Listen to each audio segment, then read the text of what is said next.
নানা গুঞ্জন পেরিয়ে এবার আন্তর্জাতিক ক্রিকেট থেকে অবসর নিলেন তামিম ইকবাল। শুক্রবার 10 জানুয়ারি এক ফেসবুক পোস্টে এই ঘোষণা দিয়েছেন তামিম ইকবাল।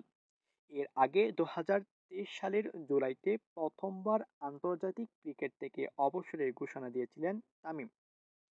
ফেসবুক পোস্টে তামিম ইকবাল লিখেছেন, আন্তর্জাতিক ক্রিকেট থেকে দূরে আছি অনেকদিন ধরে, সেই দূরত্ব আর ঘুচবে না। আন্তর্জাতিক ক্রিকেটে আমার অধ্যায় শেষ। অনেকদিন ধরেই এটা নিয়ে ভাবছিলাম।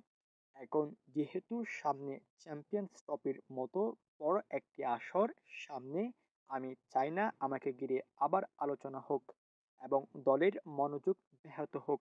এটা অবশ্যই আগেও চাইনি বলেই অনেক আগেই নিজেকে বিসিবির কেন্দ্রীয় চুক্তি থেকে সরিয়ে নিয়েছি।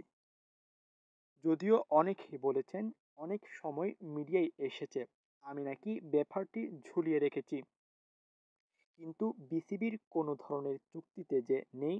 1 বছরের বেশি সময় আগে যে নিজ থেকে সরে দাঁড়িয়েছে তাকে পরিকল্পনায় রাখা বা তাকে নিয়ে আলোচনারও তো কিছুই নেই।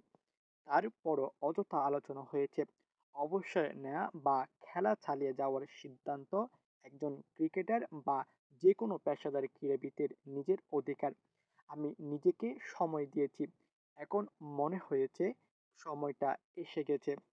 পোস্টে তিনি আরও লিখেছেন, অধিনায়ক নাজমুল হোসেন শান্ত আন্তরিকভাবেই আমাকে ফেরার জন্য বলেছে। নির্বাচক কমিটির সঙ্গেও আলোচনা হয়েছে।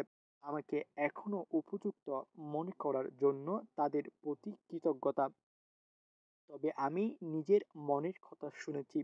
2023 বিশ্বকাপের আগে যা হয়েছে আমার জন্য তা বড় ধাক্কা ছিল।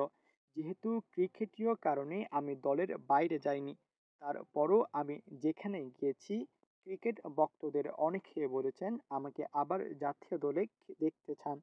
তাদের ভালোবাসার কথা ভেবেছি আমি। পরিবার নিয়ে তিনি লিখেছেন, আমার ঘরেও একজন অনুরাগী আছে।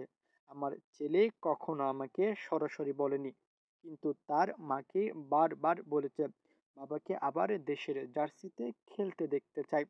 ভক্তদের হতাশ করার জন্য আমি দুঃখিত। ছেলেকে বলেছি তুমি যেদিন বড় হবে সেই দিন বাবাকে বুঝতে পারবে।